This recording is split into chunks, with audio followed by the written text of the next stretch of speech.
Bah, vas-y. Bah, on est Sekin et Hervé, Sekin, Hervé. Et donc, on travaille en duo donc, sur un répertoire de compositions originales. Et disons que ça fait 2 ans qu'on travaille ensemble. On se connaît depuis plus longtemps que ça. Ouais. Depuis 4 ans, c'est ça? Depuis 2005. On a commencé une formation en musique. On a commencé donc une formation en musique ensemble, conservatoire de musique. Voilà, c'est comme ça qu'on s'est rencontrés. C'est là qu'on s'est rencontrés. Et donc du coup, on était amenés à bosser ensemble. On a vu que ça accrochait bien. Et puis, du coup, au bout de 3 ans, il m'a demandé de l'accompagner sur ses morceaux. Et depuis, on est sur les rails de Sekin et Hervé. Ouais, voilà. En fait, moi au début, j'avais monté un groupe tout seul il y a longtemps, il y a à peu près 5 ans à peu près.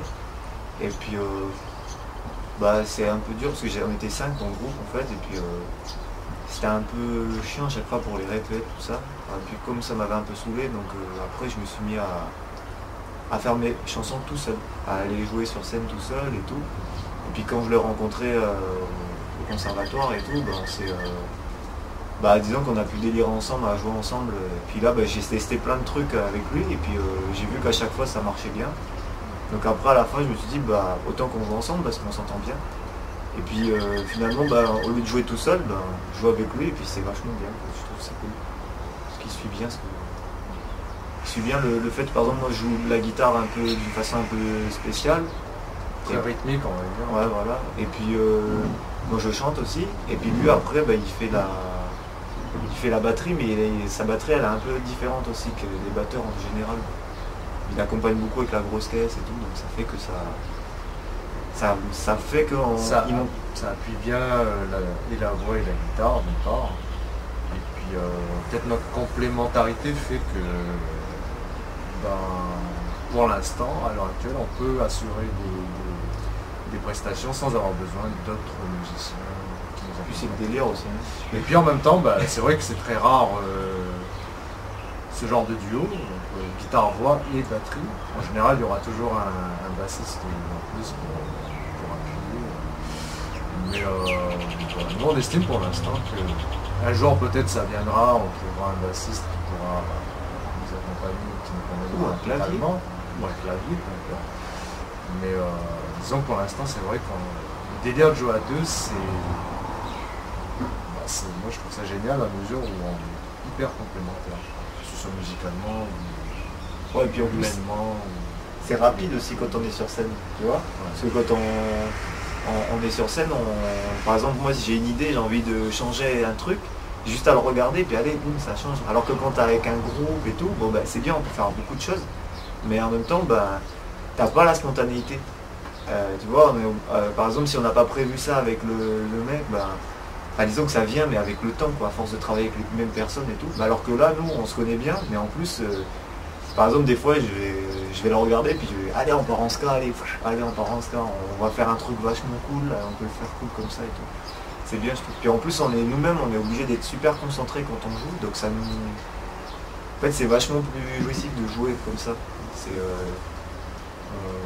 comme tu dis souvent, quand on est sur scène, on n'a pas peur nous de se mettre en danger et aller essayer de quelque chose qu'on n'a jamais essayé. Et, des fois ça peut ne pas marcher, mais souvent c'est l'éclate quand même parce que ça donne quelque chose de supplémentaire. Et puis, je pense que après le but, nous, de jouer, que de faire des scènes et tout, c'est clair qu'on adore ça.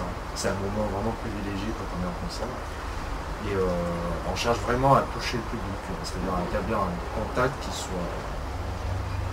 soit vrai et qu'il puisse y avoir une interaction. C'est très.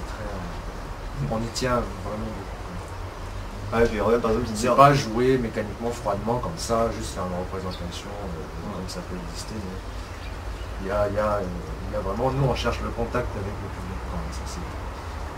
C'est ça qui. Beaucoup d'impôts. Ouais, puis même souvent je déconne avec le public. La dernière fois, il y avait déjà, on était dans un concert et puis Bon, on avait du son, c'était bon. Si des fois on n'a pas beaucoup de son, c'est très acoustique des fois. Alors que là, pour une fois, on avait vraiment du son fort et tout ça. Et puis les gens, je sais pas, ils étaient pas trop réceptifs, quoi. Ils voulaient pas trop. Et à un moment donné, j'aurais dit, mais qu'est-ce que vous attendez pour bouger là? Vous pétez un coup, lâchez-vous, quoi. Et en plus, après, je me suis dit, j'ai dit ça sur scène, quoi. Puis en fait, finalement, bah, c'est vrai que nous, on essaie de. Enfin, on est sur scène, ok, mais c'est pas une institution, quoi.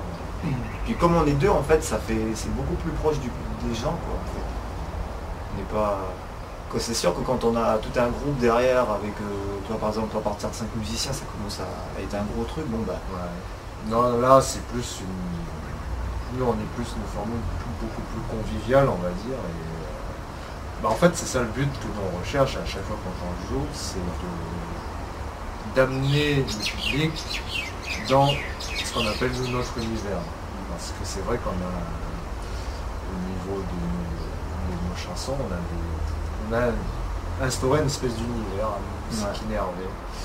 Il y a beaucoup de personnages imaginaires parce que voilà, on est très dans l'imaginaire. Et en même temps, à travers ce personnage imaginaire, on parle de sujets très actuels, très sérieux, très réels. Ouais.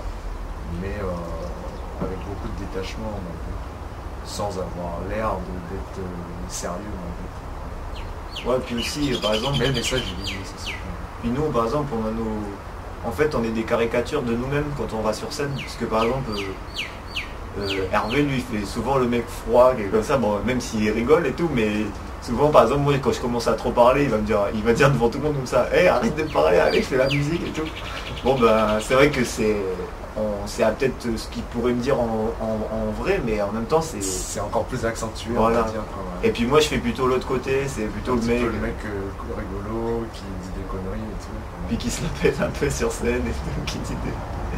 Voilà, qui fait un peu ça. Après, physiquement, les particularités de l'un et l'autre, effectivement, Sikin, quand il joue, en vrai, Sikin s'appelle Serge dans la vie de tous les jours, mais sur scène, il s'appelle Sikin. Et dès qu'il s'appelle Sikin, il met ma cravate. C'est dire quoi, Sikin? En fait, Sikin, c'est un surnom qu'on m'a donné dans ma famille, en fait. Ouais, c'est un peu long à expliquer, mais enfin, c'est un surnom de famille, en fait, qu'on m'a donné comme ça. Puis comme je trouvais ça sympa, quand j'étais ado, je le gardais tout le temps comme. Mais c'est pas mon surnom. Enfin, par exemple, quand je vais voir mon père, lui, il m'appelle pas du tout comme ça. Mais comme j'ai une grande famille, ben, on m'appelait un peu comme ça. Un côté indonésien un peu. Non, en fait, c'est pas du tout ça. C'est parce que, par exemple, ici, on donne toujours des noms du style Kikin, machin, ça. Ben, il y en avait un qui s'appelait Kikin, qui s'appelait Serge. Et du coup, ils ont changé, ils ont mis Sikin. Et comme je trouvais que si on écrivait en phonétique, ça donnait un truc sympa. Et en fait, après, j'ai cherché sur le net. Et il paraît qu'en arabe, ça veut dire l'épée, le couteau, la lame. Je trouvais ça sympa parce qu'en plus, faut savoir que moi, il y a deux trucs qui me passent. Enfin, deux trucs que je peux collectionner dans la vie, c'est les guitares, enfin les instruments, on va dire plutôt, et les couteaux. Et depuis tout petit, dans ma famille, par exemple, on adore les couteaux. On nous apprend à faire attention avec les couteaux, tout ça, mais c'est un truc qui, moi, vraiment, c'est un truc qui me plaît. Et en fait, mon prénom Serge, en vieux français, ça veut dire c'est une écharpe en fait. Et en fait, la cravate là, c'est sympa parce que ça reprend les deux thèmes en fait. Ça ressemble à une épée un peu et c'est comme une écharpe un peu. Donc, du coup, c'est pour ça que j'aimais bien ça. Bon, après, c'est une cravate quoi. Je veux dire, beaucoup de gens mettent des cravates. Mais, Et donc, du coup, effectivement, il m'a dit mon signe à moi quand je suis sur scène, c'est je mets toujours un chapeau aussi. C'est pareil, moi ça me vient de mon enfance en fait. Quand j'étais gamin, j'ai mon grand-père lui qui depuis des années il a toujours mis beaucoup des chapeaux, beaucoup de chapeaux. Indonésien? Pas non, plutôt les chapeaux de type un peu comme ça, ou cowboy ou quoi, enfin voilà. Et puis donc je délirais parce que quand je passais du temps là-bas chez mes grands-parents, je piquais toujours ces chapeaux et puis je m'amusais comme ça avec ces chapeaux. Moi je me suis dit t'as fait l'accessoire moi qui me va très bien, c'est ça quoi. Et puis la différence entre mon nom en vrai et sur scène elle est subtile parce que en vrai je m'appelle Hervé en toutes lettres et puis sur scène je m'appelle Hervé avec un R et un V, tout simplement.